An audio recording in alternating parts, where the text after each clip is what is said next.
I found out my son was planning my funeral before I'd even finished my morning tea.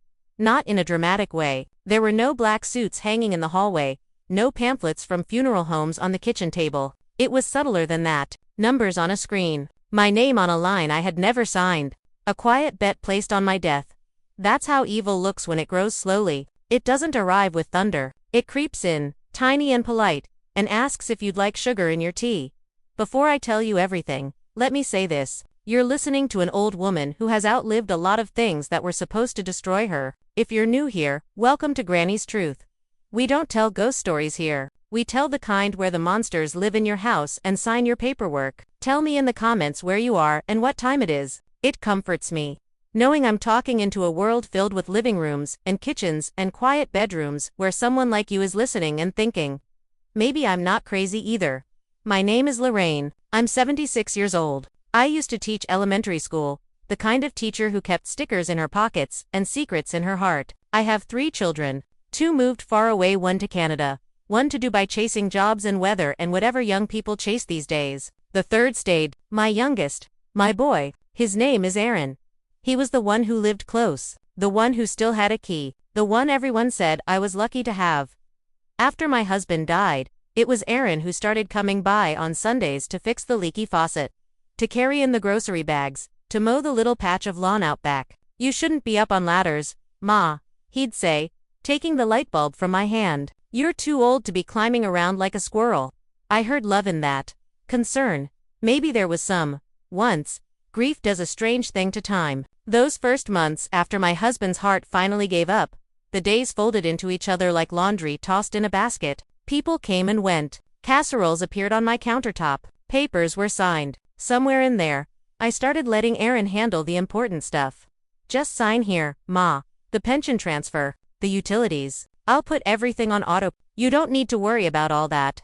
He would tap the line with a pen, not unkindly, and I tired from crying, from pretending not to cry it as he asked. That's how it starts. One small permission at a time. I live or lived, at the time in a modest little house at the edge of town. 2 bedrooms, 1.5 baths, a porch just big enough for a rocking chair and a pot of struggling geraniums. I adored that house. It held our birthdays, our arguments, our Christmas mornings. The hallway still smelled faintly of my husband's aftershave, especially on humid days. Sometimes I would pass by and have to grab the wall because the memory of him was so strong. I half expected him to step out of the bathroom, wiping steam from the mirror.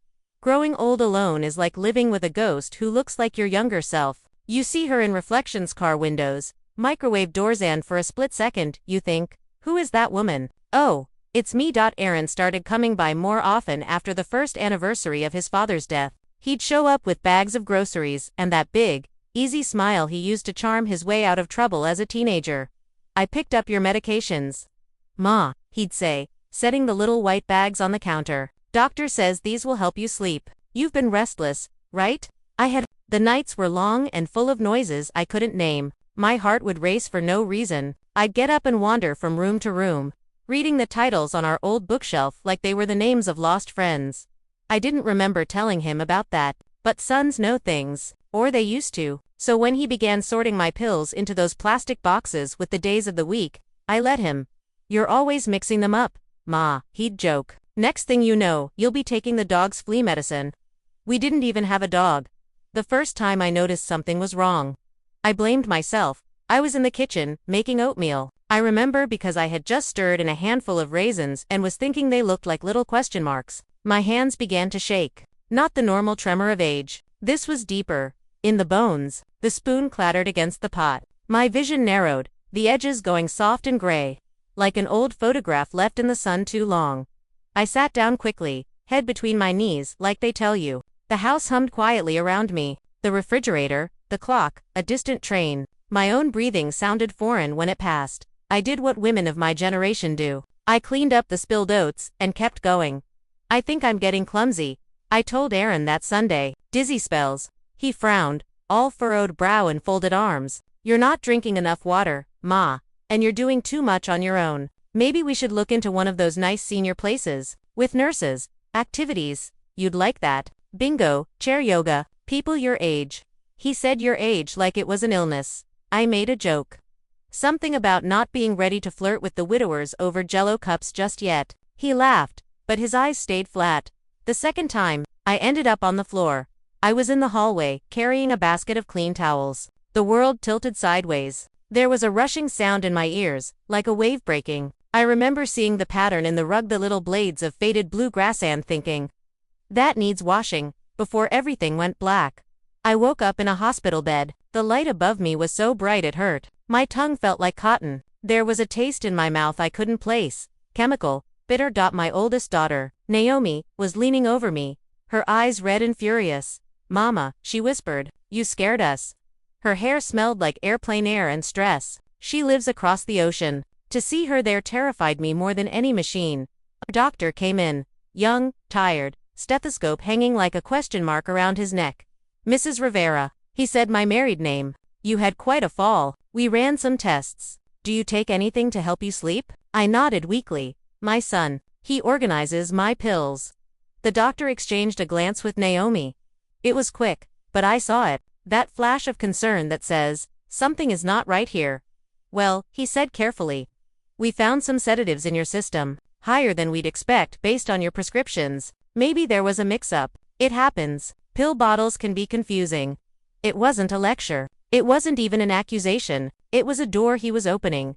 Gently. I, good student that I've always been, closed it. I've been forgetful, I said. The words tasted like betrayal in my mouth, and not the good kind. Maybe I took an extra, or, I don't know. Naomi squeezed my hand so hard I thought my fingers might crack. Aaron arrived an hour later, carrying flowers and wearing worry like a well-fitted coat. He kissed my forehead, smoothed my hair. Ma, he murmured, you can't scare us like that. He told the doctor that I'd been confusing my pills, that he'd told me 100 times to let him handle them. He laughed, gentle and self-deprecating, like a man who loves his difficult mother. The doctor smiled politely, wrote things down, recommended a home health nurse. Just for a few hours a week, he said, to make sure everything's safe. Aaron smiled too tightly. We'll see about that, he said. Back home, the house greeted me with its familiar smells. Dust, lemons, the faint must of old curtains. I stood in the doorway and felt an odd sensation. Like I was walking onto a stage where a play had been going on without me. For a few weeks, nothing happened. Aaron came more often, every other day now. He insisted on making my tea in the evenings. You shouldn't be standing by the stove, Ma, he'd say. You'll burn yourself. Just sit. Watch your shows. I'll bring it. Chamomile. Sometimes mint. Always sweet. I noticed I slept heavily those nights. Too heavily. Dreams slid into each other. Whole hours vanished. Once I woke and found the television still on. The credits of some old movie scrolling silently in the dark. And I couldn't remember how it had started. Small things went missing. Not big, obvious things. Little ones. A brooch my husband gave me on our 25th anniversary. A bracelet Naomi made in 3rd grade. My old address book. Whenever I asked, Aaron would shrug. You're always misplacing stuff. Ma, you probably put it somewhere safe. Safe. That's an interesting word, isn't it? It can be a hug or a cage, depending on who's using it. The day I discovered what he'd really done. The sky was a flat, unforgiving gray. One of those afternoons where the light looks tired and old. I was looking for a recipe. Funny, isn't it? How ordinary the moments are before your life splits in two. I wanted my lemon pound cake. The one with the folded piece of paper tucked into an ancient cookbook. I opened the drawer where I kept all my important documents, birth certificates, deed to the house, my husband's union papers. The folder with the house documents felt heavier than usual. I pulled it out, sat at the table, and opened it. There, among those old, comforting pages, was a new one. Fresh paper, crisp edges. To clean, it was a photocopy of something, shrunk down. I squinted and leaned closer. Long-term care policy, the heading said. My name underneath. There were numbers, more zeros than I'd ever seen attached to my existence. And Aaron's name, printed neatly on the line marked owner beneficiary. At the bottom was my signature, or something that looked a whole lot like it. For a moment, I didn't breathe. The refrigerator hummed. A car passed outside, its tires whispering against the wet street. My heart beat in my ears like a fist on a door.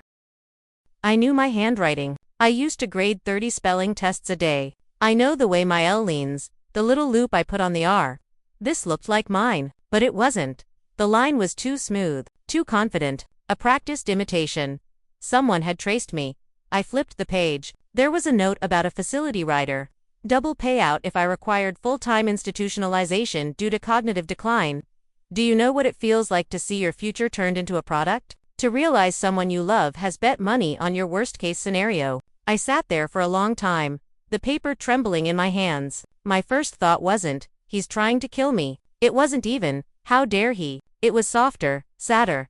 What did I do wrong when he was little? I wish I could tell you I marched into his house that night, waving that paper over my head, demanding answers. But I didn't. I carefully put everything back where I found it, closed the file, closed the drawer, made myself a cup of tea that I brewed with my own hands, steeped with my own doubts. I needed to be sure. The next time Aaron made my tea, I watched him. He moved around my kitchen like he owned it. Cup from the cabinet, kettle from the stove, tea bag, sugar. His shoulders blocked my view of the counter. His back was broad. He hummed under his breath, a tune from his childhood, one we used to dance to in the living room. How can the same hands that once held onto your fingers crossing the street now stir poison into your drink? I took the cup. It smelled normal. I held it to my lips and paused, feeling his eyes on me. Aren't you going to drink, Ma? His voice was light, but there was something underneath. An edge, a tiny tremor. I took a small sip, just enough to be believable, set the cup down on the coffee table, pretended to watch the news. When he went to the bathroom, I wobbled my way to the kitchen and poured the tea into the sink. The world didn't end. He didn't storm in and shout. I knew it. That almost made it worse. The quiet, the patience. Redditors can be very patient. That night, when I was sure he'd gone home, I called Naomi. Baby, I said, I need you to listen without interrupting. Her voice went still. Okay, Mama, I told her. Not everything, not yet. Just enough. The dizziness, the pills that weren't mine, the policy I'd found in the drawer. There was a crackle on the line as she sat up, thousands of miles away. I heard the shift in her breathing. I imagined she stood up, put a hand on the wall, like I had when the world tilted. Mama, she said slowly, I need you to pack a bag, just enough for a few days. Clothes, your IDs, your medications if you can sort them yourself. Can you do that? I'm not crazy, I whispered. I know, she replied. That's why I'm coming. 2 days later, my daughter walked through my front door with dark circles under her eyes and determination in her spine. She hugged me so tightly my ribs creaked. You look thinner, she said. You look tired, I answered. We laughed once, brittle as glass. Aaron came over that evening. His surprise, poorly masked when he found Naomi sitting in my living room. Siblings have their own languages, and the silence between them was fluent. Naomi, he said, smile too wide. This is a surprise. She tilted her head. Is it? He glanced at me, then at the mantel where the framed picture of my husband used to sit. I'd moved it to my bedroom, away from all this. We had a tense, polite dinner. Naomi insisted on making it. Aaron offered to help, but she waved him off. I saw the way his jaw clenched when she took charge of the stove, the pantry, the fridge. Controlling a kitchen is a kind of power. He wasn't used to being ousted. When he left, Naomi locked the door behind him. Then she turned and said, We're going to the doctor tomorrow. Not alone, with all your medications in a bag. I fell again, I admitted quietly. Before the hospital, in the garden, I didn't tell anyone. I thought, maybe it was just me. She cupped my face with both hands. Her thumbs were warm against my cheeks. Mama, she whispered, sometimes the bravest thing you can do is admit it's not just you. The next day, we took my pills, all of them in a grocery bag, to my primary doctor. Not the young one from the hospital. This was Dr. Mason, an older woman with gray hair and sharp eyes who'd been treating me for 20 years. Naomi did most of the talking. She laid out the bottles on the table like evidence, some with my name, some without, some I had never seen before. Dr. Mason's face tightened almost imperceptibly. These, she said, tapping a bottle with no label, are not for my prescriptions. And this is a very strong sedative, not appropriate for someone your age without extremely careful supervision. She took blood. She ordered tests. She asked, very gently, who had access to my medications. My son helps me, I said. The words tasted different now, less like gratitude, more like confession. On the way home, Naomi's knuckles were white on the steering wheel. I don't want you alone with him, she said. Not until we know more. How do I tell my son not to visit? I asked, watching the town slide by, the church, the grocery store, the park where he learned to ride his bike. How does a mother do that? Naomi didn't answer. Some questions don't have kind answers. That evening, Aaron showed up with fried chicken and that smile again. Family dinner, he announced. Just like old times. Naomi told him she'd already cooked. Her tone was casual. Her body was not. She positioned herself between him and the kitchen like a linebacker. We sat, the three of us, at my little table. The overhead light cast shadows on their faces, making them look younger and older all at once. We talked about nothing important. Weather, news, the neighbor who'd painted his fence purple. I could taste the unspoken things in the air, like static before a storm. When he left, it was with a hug that lingered a second too long. His lips close to my ear. Be careful who you trust. Ma, he murmured. People like to meddle. I don't know if he meant Naomi, or the doctor, or himself. The tests came back faster than I expected. Dr. Mason called Naomi, not me, and asked us both to come in. When a doctor asks you to come in instead of giving you results on the phone, your bones remember every bad day you've ever had. We sat in her office, the same fern drooping in the corner, the same poster about osteoporosis on the wall. She folded her hands and said, "You have been given sedatives that I did not prescribe." Repeatedly, at levels that could have caused a serious fall or worse. Naomi inhaled sharply, so it wasn't an accident. Dr. Mason looked at me, not flinching. No, Lorraine, I don't believe it was something inside me, not my heart. Something older made a small, tired sound. Not a scream, more like a chair being pushed back very slowly. Do you have anyone living with you? The doctor asked. No, I said, just visits. From who? My son, I whispered. For a moment, I felt like a child again, caught doing something wrong. Isn't that ridiculous? I was the one being drugged, and I felt guilty for peeking behind the curtain. Dr. Mason spoke carefully. I'm obligated to report this, Lorraine, as a potential case of elder abuse. You are not safe as things are. I recommend you stay with your daughter, or in a supervised environment, while this is investigated. Elder abuse, I repeated. The words felt strange, like a language I understood but never expected to have directed at me. Elder abuse, as if I were an article on a pamphlet, not a woman with a favorite mug and opinions about soup. Naomi took my hand. We'll go to my place tonight, she said. We'll pack a bag for you. Aaron doesn't have to know where you are right away, but he did. He always seemed to know more than he should. When we pulled into Naomi's apartment complex, his car was already there, parked crooked in visitor parking. He was leaning against it, arms crossed, expression unreadable. Well, he said, pushing off the hood, this looks cozy. Naomi went still. How did you know we were here? He shrugged. Ma told me she was going to the doctor. I'm not stupid. I stopped by the house, saw the suitcase missing, put two and two together. Asterisk, he sounded proud of his math. He walked right up to me, ignoring Naomi's presence like she was a piece of furniture. Ma, he said, voice low. Why are you doing this? Letting them scare you like this? You've always been forgetful. They're just trying to cover their backsides and rile you up. Naomi stepped between us. We're not doing this in the parking lot, Aaron. He smiled at her. A thin, sharp thing. No sis, we're not. Because Ma is coming home with me. She's confused. She doesn't know what she's saying. The house is in my name now. I'm responsible. Something inside me clicked. The house is in your name, I asked quietly. His eyes flickered. Too fast for a normal person. Slow enough for a mother. We signed the transfer, Ma. You remember. 4 E's. In case something happened to you. Naomi turned to me slowly. Did you sign that? I opened my mouth, closed it. Images swirled. Aaron with a stack of papers, standing in my kitchen. Just sign here, Ma. The bank stuff. The pension. Had there been one more? 2. My memory, already shaken by drugs, wobbled like a loose tooth. I don't know, I said, hating the way the words trembled. Aaron seized on it like a wolf on a scrap. See, he said.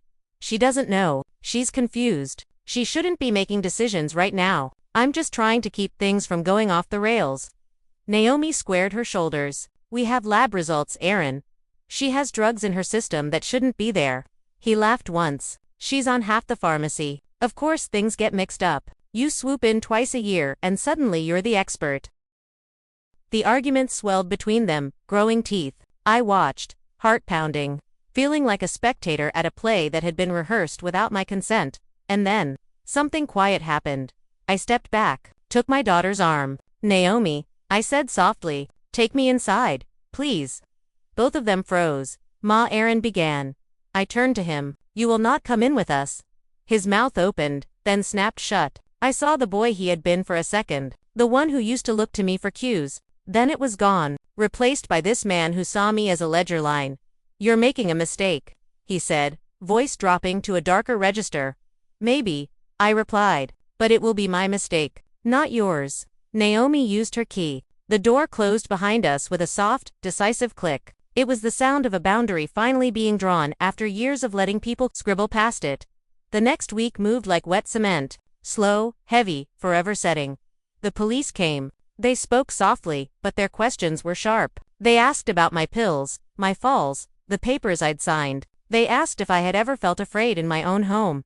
That was the hardest one to answer. Fear is slippery. It slides into your life disguised as concern. Let me handle that, Ma. You don't need to worry about this, Ma. Just sign here. I'll take care of it. I told them the truth, as best as I could remember it, with the missing hours and the foggy nights. Naomi filled in the parts she'd seen. Dr. Mason provided the lab results. They got a warrant. They searched my house. They found more bottles in the pantry, behind the soups, in the bedroom, behind my sewing basket, in the bathroom, tucked behind the radiator. Different labels, different strengths, some foreign, none prescribed to me.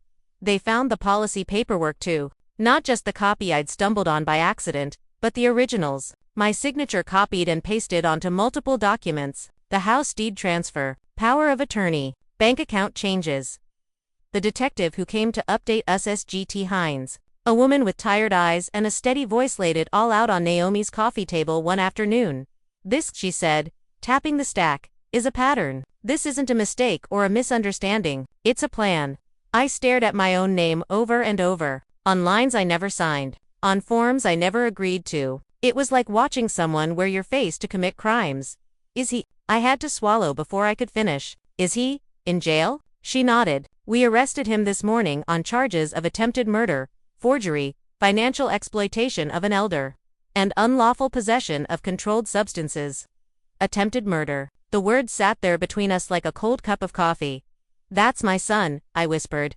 I know, she replied softly. And you're his mother? Those two truths can sit next to each other without canceling out what he did. Naomi put her arm around my shoulders. I let my head rest against her. The weight of 76 years leaned into my child who had become my shelter. For a while, I didn't feel victorious or safe or any of those brave words people like to paste onto stories like mine. I felt hollow, as if someone had scooped out the middle of my life and left the shell standing. Moved into an assisted living facility a month later. Officially, it was for my own safety while the legal process played out. Unofficially, it was because I could not bear to sleep in that house knowing every corner had been measured for my absence. The facility was nicer than I expected. Soft chairs in the lobby, potted plants that someone watered regularly, activities posted on a corkboard, knitting circle, chair exercise, movie night. The kind of place Aaron had joked about when he was trying to convince me I was too old to live alone. The irony was not lost on me. My room was small but bright, with a window that looked out over a patch of lawn and a maple tree that turned the most beautiful blood red in autumn. I brought my favorite quilt from home, the cushion from my rocking chair, and the framed photograph of my husband. I did not bring anything that had passed through Aaron's hands. At night, I listened to the shuffle of nurses' shoes in the hallway, to the coughs and murmurs of other old people behind other doors, and I thought about the thin line between care and control. A social worker named Lena came to see me every Tuesday. She was in her 30s, with a messy bun and a kind of gentle persistence that made it hard to deflect her questions. How are you feeling this week, Ms. Rivera? She'd ask. Tired. I'd say physically or emotionally. Is there a difference at my age? I'd joke, but she never let me wriggle out with humor for long. One day, she asked, do you feel guilty for reporting your son? I looked out the window at the maple tree. A wind was shaking its leaves, scattering pieces of red across the lawn like confetti at the wrong party. No, I said slowly. I feel guilty for not seeing it sooner. She nodded, as if she'd heard that before. You know why people like your son succeed? She asked gently. Because good people like you give them the benefit of the doubt over and over until it almost kills them. I was quiet for a long time. Do you hate him? She added. No, I answered truthfully. Hate is too heavy. My bones ache enough as it is. The trial came 6 months later. By then I had grown used to the rhythm of the facility. Breakfast at 7:30, meds at 8, Bingo on Thursdays. Some of the residents knew my story, some didn't. Old women are like libraries, you never know what's inside until you start reading. Some of them had children who never visited. Some had children who took their money. Some had no children at all, and whispered to the television at night like it was a friend. Naomi took time off work. She flew in and stayed in a little motel near the courthouse. She bought me a new dress, a simple, dark green one with small buttons down the front. "You look like yourself in this," she said, smoothing the fabric over my shoulders. In the courtroom, everything felt colder. The ceiling too high, the lights too bright, the air smelled like paper and old wood and nerves. Aaron was let in wearing a suit, not a jumpsuit. His lawyer had arranged for bail, after all, on the condition he stayed with a cousin in another town. He looked smaller somehow. Older. There were gray hairs at his temples I didn't recognize. He did not look at me. Not once. The prosecutor, a woman close to Naomi's age, outlined the case like a school lesson. Policy documents, drug levels, bank transfers, handwriting analysis. She told the story of my near falls, my hospitalizations, my foggy nights. It was strange, hearing my life recited like that, like someone was reading a book to a room full of strangers and I was both the heroine and the cautionary tale. When it was my turn to testify, I stood slowly. My knees complained. My back twinged. The bailiff asked if I needed help. I shook my head. Pride is a funny thing. It survives, even poison. I took the oath. Sat down. The microphone looked too close, like a metal flower shoved into my face. "State your name," the prosecutor said. "Lorraine Rivera." "How old are you, Ms. Rivera?" 76. She guided me gently through my story. The pills, the falls, the paper I'd found in the drawer, the way my son insisted on making my tea. I told them about that night in the parking lot when I chose to walk away from him and into my daughter's apartment. My voice shook sometimes, but it did not fail. The defense attorney tried to paint me as confused, forgetful, a sweet old lady whose mind wasn't as sharp as she thought. "You admit you've been dizzy, Mrs. Rivera," he said, "that you've had memory issues. Isn't it possible you're misremembering who gave you which medication?" I looked him straight in the eye. "My memory may be frayed," I said. "But I know the difference between my hand and my son's on a piece of paper. I know the difference between taking a pill I shouldn't and having someone slip one into my tea. And I know what fear feels like when it's standing in the doorway watching you fall." There was a small, electric silence after that. The kind that says at least a few people in the room understood exactly what I meant. When I stepped down from the stand, Naomi was waiting on the front bench. She squeezed my hand so hard our bones pressed together. For the first time since this all began, I let myself cry. Not loud, just enough to water the hard soil inside. The jury deliberated for a day and a half. Long enough for me to doubt everything. Long enough for me to sit in the hallway, staring at a vending machine, thinking about all the years I'd made Aaron's school lunches, tied his shoelaces, stayed up late waiting for him to come home from parties. They came back with a verdict. Guilty on all counts. He closed his eyes when they read it. Only briefly. When he opened them again, they were pointed at some place just above everyone's head, like he was looking for an exit sign that didn't exist. The judge sentenced him to 25 years. Elder abuse. They called it attempted murder, fraud. Big words for what, at its core, was simple. He tried to erase me and ended up erasing himself. People ask me sometimes, usually in hushed voices, if I regret pressing charges, if there wasn't another way, something quieter. "He is your son," they say. As if my womb should be more powerful than my spine. This is what I tell them. I did not put my son in prison. I put a stop sign in front of his behavior. The prison came from how fast he'd been driving toward my grave. After the trial, life did not suddenly become easy. Healing is not like turning off a television. It's more like gradually dimming a lamp, letting your eyes adjust to a softer light. I went back to my small room at the facility, sat on my bed, looked at my hands. They were lined and spotted, veins like little rivers, hands that had held babies and balanced checkbooks and stirred soup. Hands that had signed too many papers without reading them carefully enough. I took out a notebook Naomi had bought me. The cover was blue with little golden stars. On the first page, I wrote, "He did not finish me." Then I started writing the story you're hearing now. The staff learned, quietly, what had happened. Nurses would linger a little longer in my doorway. An aide would squeeze my shoulder when she passed. A social worker asked if I'd be willing to speak at a family education night about financial abuse and medication safety. I said yes. The first time I sat in that little community room, the fluorescent lights buzzing overhead, I was more nervous than I'd been on the witness stand. There were maybe 20 people, some adult children, some spouses, a few older folks like me, sitting with canes resting against their chairs. I told them what had happened, not with drama, just truth. I told them that sometimes danger doesn't break in through a window, it uses the front door key you gave it. That love does not mean letting people hurt you in the dark for your own good. That you can be a mother and still say no more. When I finished, a woman about my age came up to me with tears in her eyes. Her hands shook as she held onto her purse strap. "My son has my debit card," she whispered. "He says it's easier if he handles my money. I haven't seen a bank statement in months." I put my hand over hers. "Ask for one," I said softly. "It's your money." She nodded, crying harder now. Not because she didn't know that already, but because someone finally said it out loud. That's when I realized my revenge wasn't about courtrooms or prison sentences. It wasn't even really about Aaron.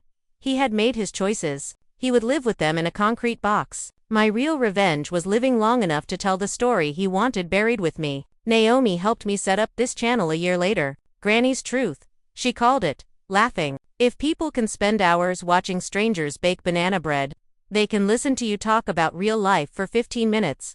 We started small. Me at a table in the common room, a little microphone clipped to my sweater. I talked about what pills to keep in your own hands, how to read a bank statement, how to notice when help starts to feel like being managed. People listened. Some of them wrote to me about their own sons and daughters, about nieces who borrowed money, grandsons who moved in to help and then changed the Wi-Fi password, neighbors with too much interest in deeds and too little interest in the people attached to them. I can't fix all of that. I'm not a lawyer. I'm just an old woman with a past and a voice and, somehow, a little camera. But I can say this to you, wherever you are, whatever time it is where you're listening, you are not a burden because you're old. You are not lucky to have someone who hurts you less than they could. You are not required to hand over the keys to your life just because your hands shake. I visit my house sometimes, or what used to be my house. Naomi helped me sell it after the trial. The money went into a trust with both of my daughters as co-guardians. I know every penny. I see the statements. I ask questions. Oh, I ask so many questions now they probably roll their eyes when we hang up, but that's fine. I've earned the right to be stubborn. The new owners painted the front door a cheerful blue. They planted flowers where my husband used to keep his toolbox on the porch. The maple in the backyard is taller now, its branches reaching over the neighbor's fence like gossiping old women. I don't walk up to the door. I stand across the street, under the lamppost, and let the memories wash through me, the sound of my children's feet on those steps, the smell of Sunday stew, the way my husband used to tap the doorframe for luck every time he left for work. It still aches, but it doesn't break me. Sometimes, in the quiet of my room at the facility, when the night nurse has done her rounds and the television hums softly down the hall, I think about Aaron. I wonder if he sits on a narrow bunk, counting days like I used to count his freckles when he was small. I wonder if he ever thinks about the way my hands shook when I testified. If he regrets choosing my death over the inconvenience of my life, I don't know. This is the strange mercy of age. You run out of energy for certain kinds of questions. I do not forgive what he did, but I have stopped living inside it. Forgiveness is not a door I owe him. It is a window I open for myself, just a crack, to let in some air that doesn't smell like hospitals and courtrooms. So here I am, in this chair, talking to you. My knees hurt. My tea is lukewarm. There is a little nightlight shaped like a flower plugged into the wall by my bed. Naomi bought it so I wouldn't be afraid of the dark, but she doesn't understand. I am not afraid of the dark anymore. I am afraid of shadows that pretend to be light. If you remember one thing from this long rambling story an old woman has poured into your ears, let it be this: people can forge your name. They can copy your handwriting. They can practice your voice and learn how to mimic your habits. They can plan for your death behind your back. But they cannot own your story unless you let them. My son tried to write my ending in quiet ink on official paper. He imagined a sad little line. She died peacefully in her sleep. Policy paid. House transferred. Problem solved. Instead, I woke up. I stood up. I spoke. And now, somewhere out there, you are listening to me live. Imperfect.